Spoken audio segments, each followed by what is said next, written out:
love your energy. We love the questions that we're getting from you, and we encourage that. We want this to be a really profound time of learning and expanding your mind as you're here. And our next speaker right here is a guy I've been able to get to know and talk to, and he has some great ideas. His name is David North. He's the CEO of Sedgwick Insurance.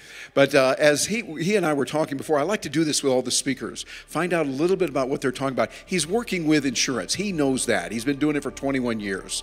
And now he sees blockchain as a wonderful way to transform business. Today, he's going to share his insights into that, and it's something that we can all use, even if we're not directly in the insurance industry. We all use insurance, and we can learn and apply this in other areas. So I want you to join me in welcoming a wonderful guy, David North, with Sedgwick Insurance.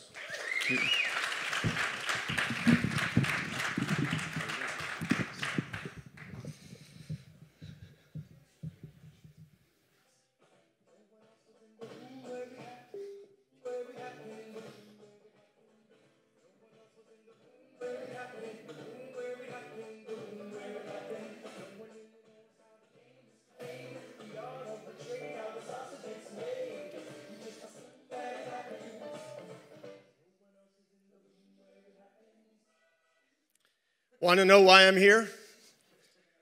I want to be in the room where it happens, right? I run, got to thank Len Manuel for that. I run a insurance company, a business. We don't take cryptocurrency. I don't run any of my applications on your cyber stuff today. But I want to talk to you about why I care about being in this room, why people like me should care about being in this room. This is where I get my news. This is it's made from a tree. Some of you don't recognize this. It's a paper, and it's printed, and they sell this in stands. And this is the paper that I read. This is from the last 3 days.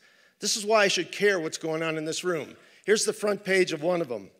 And this is about being cyber breached of Equifax. The next day, Wall Street Journal, front page, Northrop deals fuels the space race for technology launching satellites.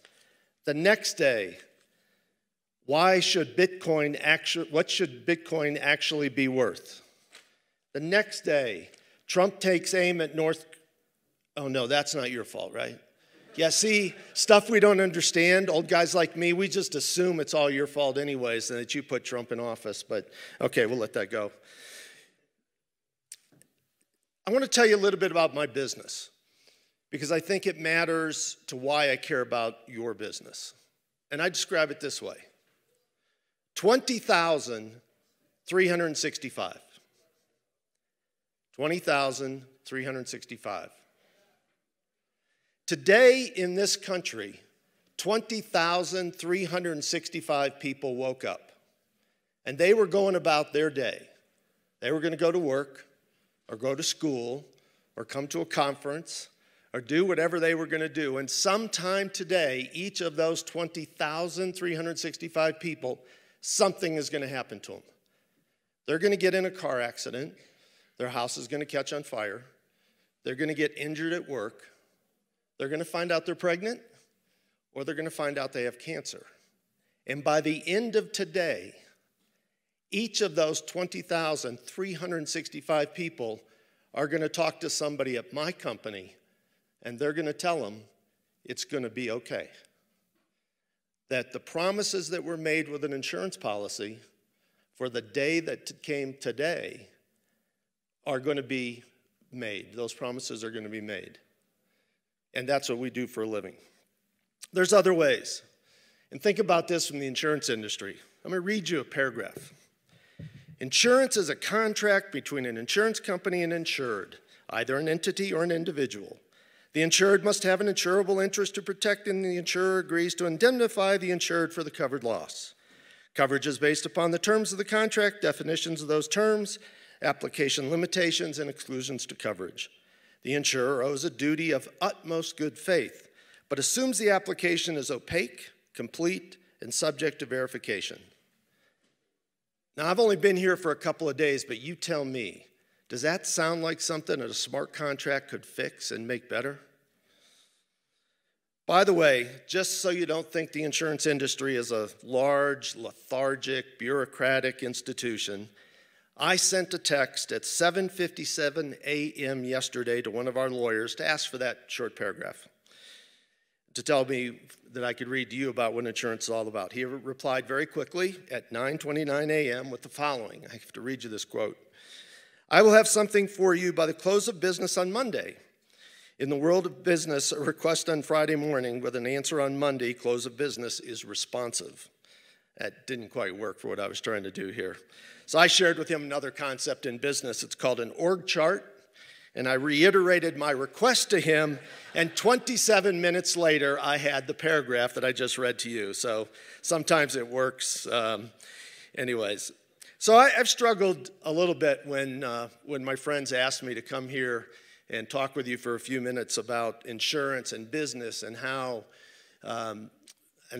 this could all affect what we do. And I'm not a technologist, and I'm not a social scientist. I'm not a financial guru about cryptocurrency. But I do realize that technology and the movement of technology is changing the world completely. I would say to you, even in this room, that blockchain is not the thing, but it is the next thing. In my lifetime, I've seen the development of mainframes and laptops, and 1981, something called MS-DOS, and the internet, and then the cloud, and now blockchain. The pace of change in our industry is incredible. I look back at what happened in the last election, the most previous election, and if you recall back 8.5 years ago when President Obama was elected, there was a huge buzz about the technology that was going to occur. And I look back, and President Obama at the time, the number of Twitter followers that he had was 118,000. And he had Facebook followers of about 2 million. The big technology thing that occurred when he took office, if you remember, was he had his own personal BlackBerry. And he texted people himself. And the world was going, oh my God, the president is going to use technology directly. He's going to send texts. And they ultimately ended up with the president giving up his BlackBerry, and he did not text the rest of his presidency. Trump won the election, and he had 38.8 million followers on Twitter. There's no sign in sight that he's going to stop with his texts. There's a concept in business that has been around for a while. A guy by the name of Michael Hammer from MIT is sort of attributed with it in 2010. And the concept is very simple. It's better, faster, cheaper. And in the earliest days of my business career, we talked about better, faster, cheaper. And it was a very simple concept. You just had to pick two, and you could start a business. If you were better and faster, you didn't have to be cheaper because people would pay for it. And if you were faster and better, you could be very expensive. You could see you could apply either of those. And if you had high quality and you were very expensive, you could be slow. People will wait for it. And the world was very tolerant of those three. We were in an era where manufacturing was the big thing. So it took time and quality mattered. And then we moved into a different era. And competition and marketing took over. And CEOs like me and marketing people started to realize that you actually could maybe get all three. You could be better, faster, and cheaper than your competition. And certainly you had to say you could. And then the era of technology came. And when technology started to take over the business environment and we started adopting it across the board, where speed and innovation were the fundamental elements of what we were doing in business, we realized we had to be all three. We had to be better, faster, and cheaper. And in the blockchain world, what I'm learning is the blockchain probably adds a third dimension to it, a dimension of culture, a generational issue of the way you talk about the technology. The stuff you are messing with matters to me. It doesn't matter to me because it's cooler, or because it's free, or because you might have a social experiment to change the way the world operates. It matters to me because I think your technology could take my company out. It could take my company out if I don't pay attention. Blockchain is not just technology. It's not a social phenomena. It's not a platform for financial system independence. It's all of that. If it were just technology, if it were just one more cyber-proof or better cyber platforms for us to run our business, I wouldn't be here. It wouldn't be on the CEO's desk. I would have had a technology guy here, and we'd be paying attention, and we would adopt some of it, and we'd buy the code and make some programs, but it's more than that. I think the blockchain is slang for a movement embodying a way of thinking that the status quo is nowhere near good enough. That better, faster, cheaper really means best, fastest, and free. You want the blockchain and cyber cryptocurrency to change business? It probably doesn't start with killing CEOs of major banks, shutting down the Fed, and stopping all government regulation. The pace of change is fast, but there's an evolution to change, even if it starts with a revolution. Change does involve human behavior. This fourth dimension, this cultural aspect to the technology that you're bringing to the world, at least for now, matters in how it plays out to human beings. The disruption caused by technology doesn't generally mean that the underlying thing will go away. It may disintermediate it. It may accelerate it. It may increase its efficiency. It may improve its effectiveness. But the concept of applying to technology to business still means the something is still there. And if that is still there, someone has to adopt the new process and someone has to agree to use it. You are smarter and you are faster than we are. You are also more expensive. You're also not immune from cultural differences. We're learning that your generation thinks and acts differently, and as a result, how we lead has to change. In the 90s, we taught managers a simple thing. You had to know the questions to ask, and you could be a good manager. In the 2000s, things changed, and we realized that leaders had to know the answers to questions. And so leaders provided answers. And now we know that the pace of change is so fast that it's not enough to have the answers to the questions. You have to question the answers. The answer was probably accurate for the question, but not correct enough to take action with, because the question would have been formed in a different time now versus then.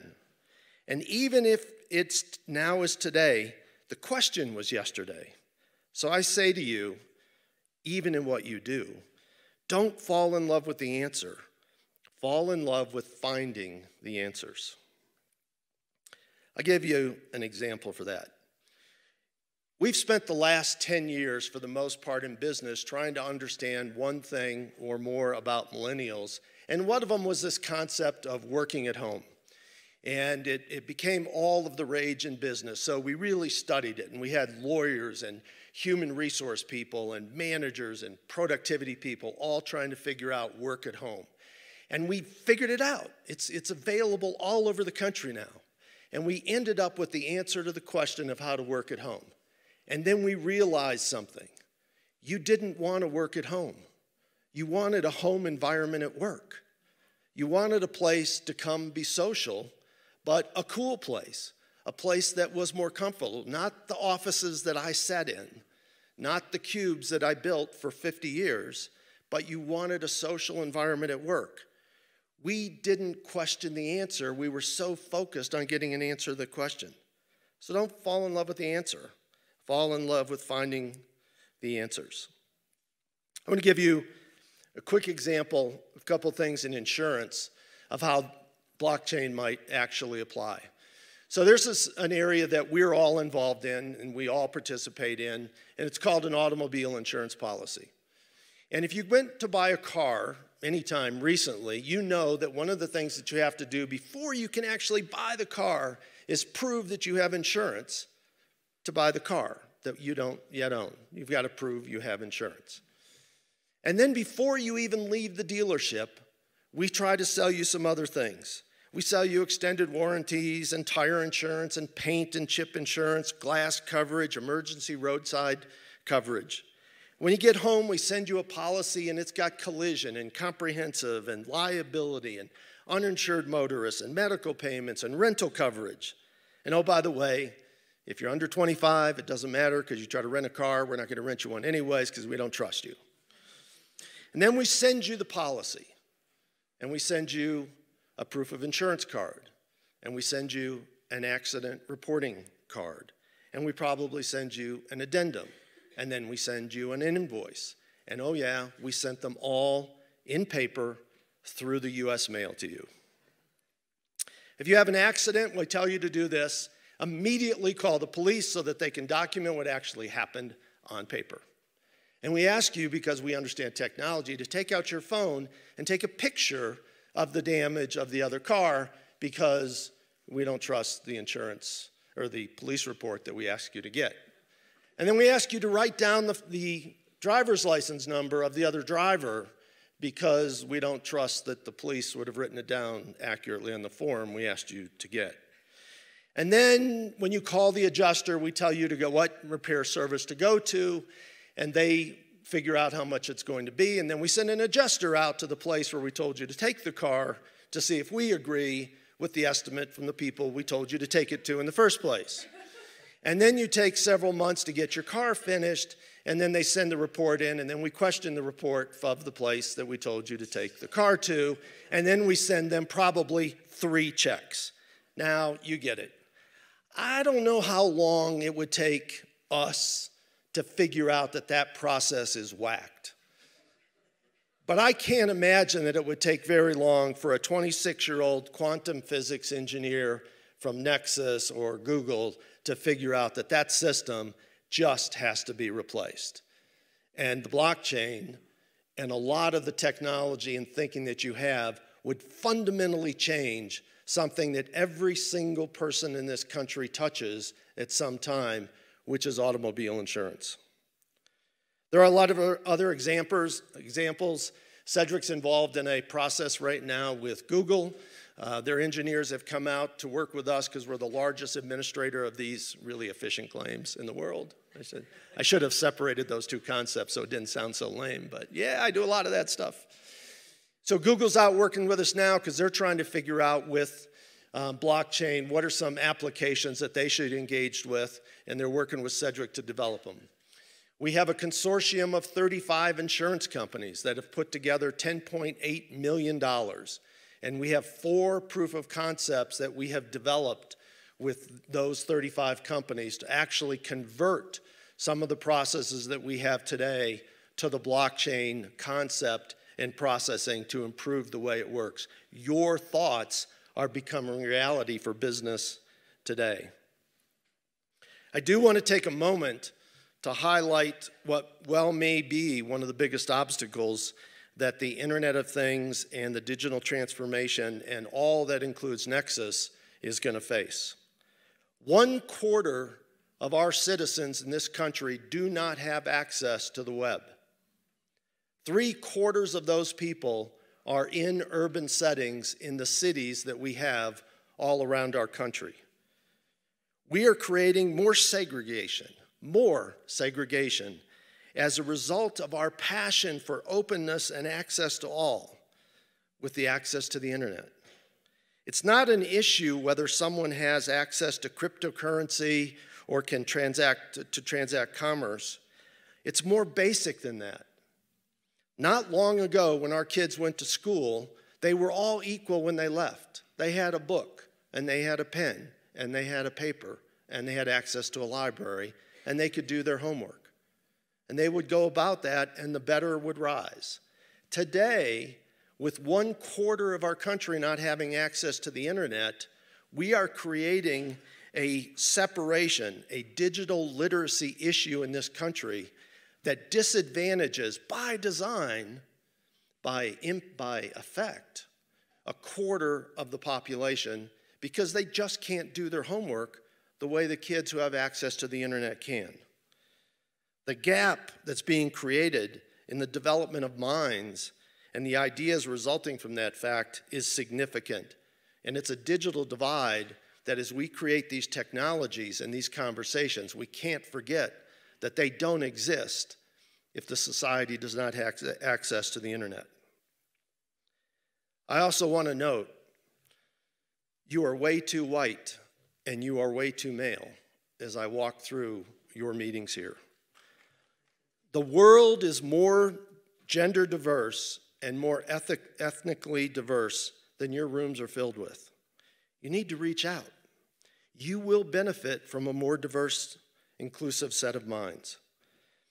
You're also going to be followed by a new generation. And by the way, you guys are no piece of cake. The good thing when we were trying to figure out, my generation was trying to figure out yours, is that you were expressive.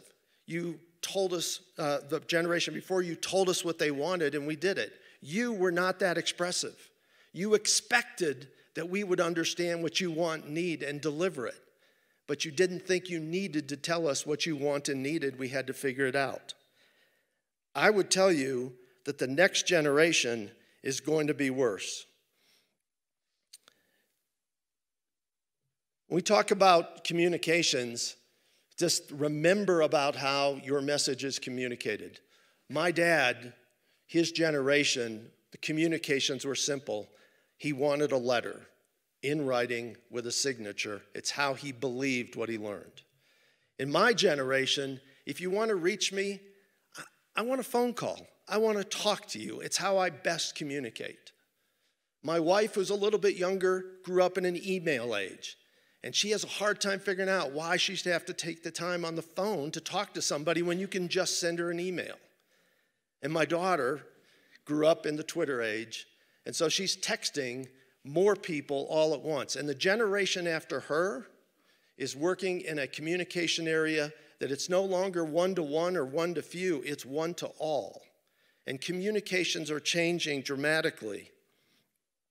If you think about the audience of which your technology needs to be adopted by today in business, in 2016, the Fortune 100 CEOs, on the average, were in their job only 6 years. That's on the average. They're 59 years old, they are male, they are white, they are educated with masters and bachelors in business. There's only 9 of them, by the way, that are female. None of them are under 30 years of age. There are only 5 of the 100 of them that are of people of color. 1 of them has a doctorate. 9 of them have financial backgrounds, and only 2 have technology education. You may not like that, and it may spark you to walk out of this room and say, that's the problem. It's the man that caused all the problems. But for now, we control the world of business that you want to change. Ignore them and believe that it's all about you, and change will happen. But if you understand your enemy, your opportunity, your most hungry audience for a new and better idea, and change will happen even faster.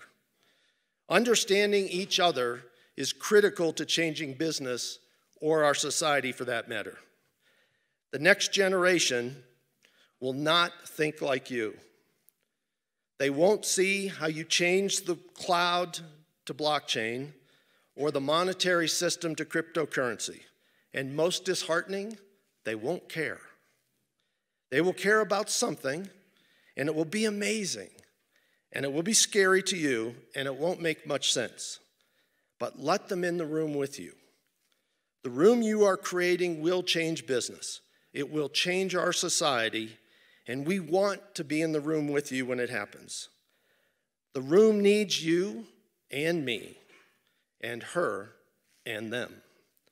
Thank you for letting me be in the room with you today.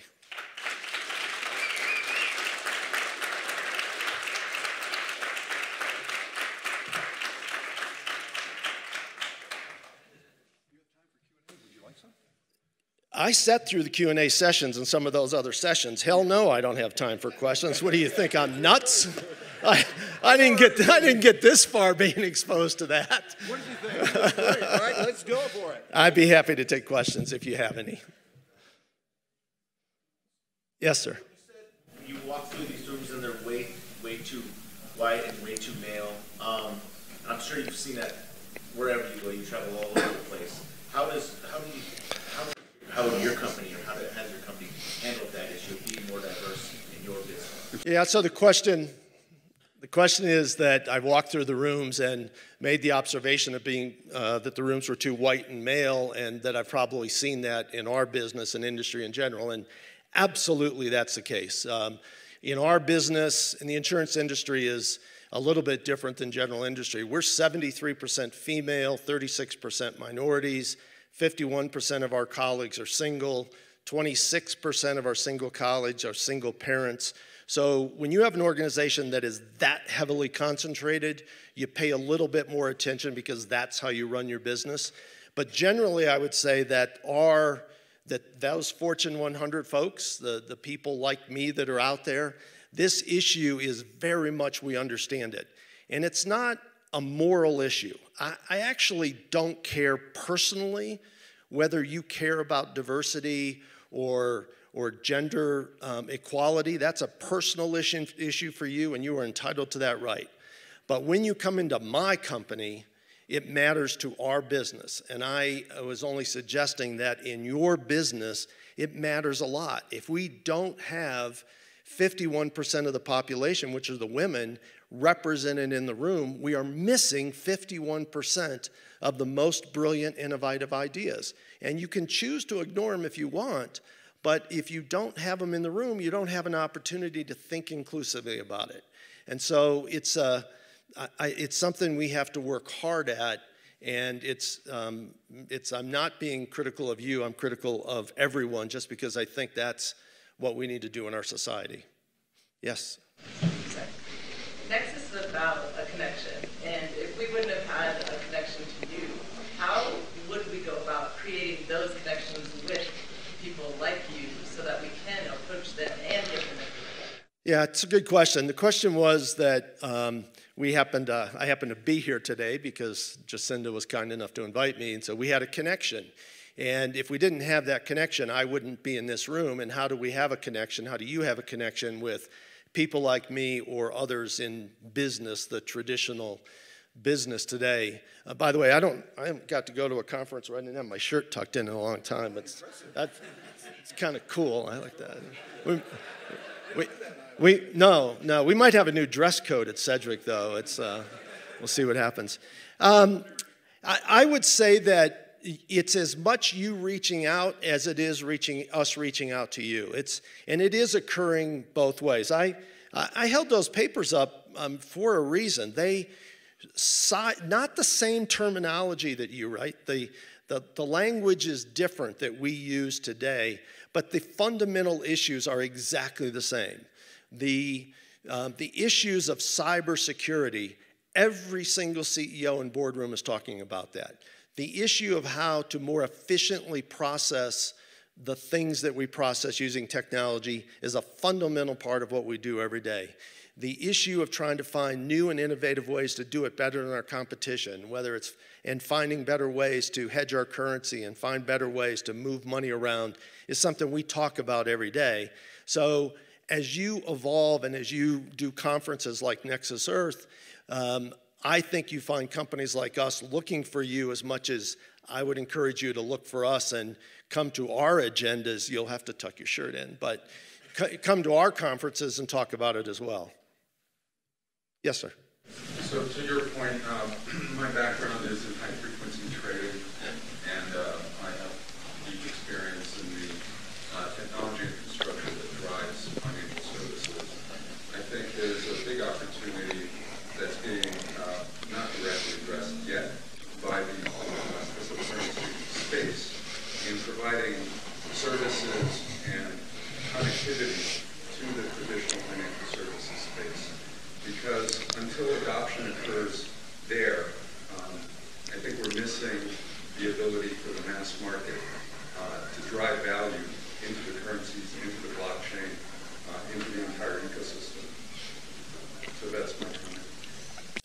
I think everybody probably heard your comment. I couldn't agree more. I think finding ways to do that is a noble objective. I would tell you that there is a gap between today, not just in the reality of cryptocurrency and it becoming a main way of transacting business. There's also a gap in understanding this issue of people like me fundamentally understanding what you are trying to do. And I think interpreting it as the evil empire, or that we don't want it, or you scare us, and we're doing things in the back room to make sure it doesn't happen. I think mostly you'd be wrong. I don't hear those conversations. I think most of the conversations, we just don't understand it, and it scares us a little. And there's phrases that you generally about that the blockchain is cyber-proof, that the cryptocurrency world allows transactions that are free and unencumbered, and those concepts bother people like me. I have to admit I go, well, if they're all free, how are you going to make any money? And you created cyber blockchain to replace the cloud because you were sitting in a garage doing it, and why isn't there somebody down the street thinking about how to hack you? And I think you're better. I just think that the lexicon has to change a little bit so that we find common paths. Sir. By and large, as also a financial blogger, just by and large, the industry as a whole has no idea what's coming. Just recently, we started seeing emails that would come out, started mentioning Bitcoin. It's usually not blockchain, it's always Bitcoin, but it's always to dismiss it or treat it like bad. But they're having to start acknowledging it because they can't ignore it, but it's almost like the leadership type attitude. And I'm also part of a financial blogger network on Facebook, a closed community.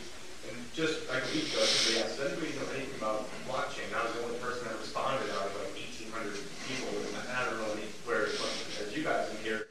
But it's just like, and I went to school in Rochester, New York, home of Kodak and Xerox. And I feel like they're, it's like they're in an age where they see, it's like the digital is coming, but they just want to hold on to their film, but they don't even know that digital is even coming in reference to blockchain. So it's great to see you here. Definitely a diamond in the rough because you're definitely excited to rule in general. I appreciate that. I want to repeat what he said. He said, I'm a diamond in the rough. Blah, blah, blah, diamond in the rough. I also think that we can't ignore history, too, of what happens in businesses. Businesses have this, particularly successful ones, the ones we quote, the ones we think about, the ones whose names, Jamie, what's his name, that catches a lot of grief. These are, I know his name. So these companies work really hard to build and get successful, just like you are doing. And when you get to the top, it's when it actually is the worst. I run the largest insurance claims service organization in the world. And getting there was an enormous amount of fun. Staying there's a bitch. Everybody's taking their shot. I'm sorry, Sonny, I said bitch. I didn't mean to say. My 16-year-old daughter's here, so. So staying there is really hard because everybody's taking shots, and everything you did to get to where you are, if you repeat that, somebody tomorrow will kill you because you did the same thing 2 days in a row. And so I think these companies are, they're talking about it. They're maybe not out loud, not bloggers. There was a book that was written in the insurance world and in the business world called Good to Great. I don't know how long ago it was written, 20 years ago or something. And it was the #1 New York best time seller, and you can still buy it today. Not one company that's named in that book that Peterson did of Good to Great that was epitomized as the best in the country exists today in their own name. They're all gone. And so businesses are not trying to be obsolete. but they're trying to stay where they are. And we are, and I don't know how better to say this to you. You don't scare us, you just scare us a little. You don't scare us like, I'm going to do everything in my power to make sure that cryptocurrency never exists. I'm going to keep running my business really hard because I got a lot of people attacking me, and I got to learn about you and 16 other things. And, you know, I promise you, I would not be here. That logo would not be here. I would not have written that check if I didn't think you had something. And I think I have a lot of peers that feel the same way. But it's going to evolve. It's not going to occur as a revolution. It's just not going to happen. But I think it's going to happen. I think for some of us, it's going to happen sooner rather than later, and we're going to win, and we're going to stay on top. Yeah. Sure.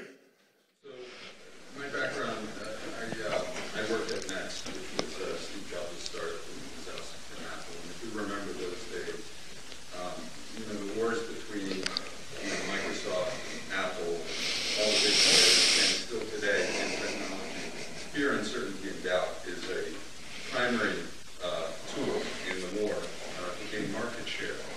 And that's being sown now by the large financial institutions who see a very great challenge to their entrenched interests in this space. And I believe that the cryptocurrency and blockchain community needs to address that. They need to address it through continued efforts in bloggers and in general dissemination of knowledge and in removal of the obfuscated technology that has been presented to the world. Speaking simply, and that's where my comment was coming from previously. I think it is a fallacy to believe that the large institutions, just as you've said, do not have highly competent, highly intelligent people working with them. Practically every major financial institution has a high technology group working within it, specifically tasked to stay on top of what they see in the market could be challenges. And I guarantee you they all have a group working in and trying to promote this technology. But what I see is a sense, is a type of hubris that currently exists in the community, which is to say that we're going to tell you what protocols to use. We're going to tell you how to adopt that technology. We're going to dictate how it is that you're going to connect with us. And what's missing there is a link to the traditional financial community that understands and has empathy for how it is that they have to do business today. As a simple example, the U.S. Microstructure in equities trading, for example, right, has a very specific structure. You've got 2 or 3 major data centers that are located in New Jersey. All of the major exchanges are located in those data centers. All of the market data that has to do with exchange transactions happens within those data centers using multicast protocols, not point-to-point protocols, not distributed consensus protocols. And if we build links to that ecosystem and that environment, I believe that you're going to...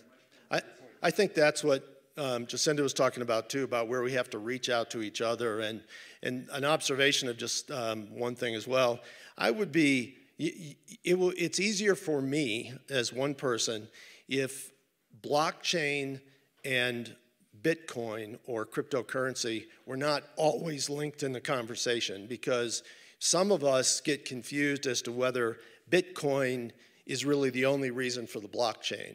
And I would tell you today, at least in the non-financial institutions, because I'm not part of that, I can't speak to that, the blockchain is seen as an extremely powerful concept that we are now trying to understand.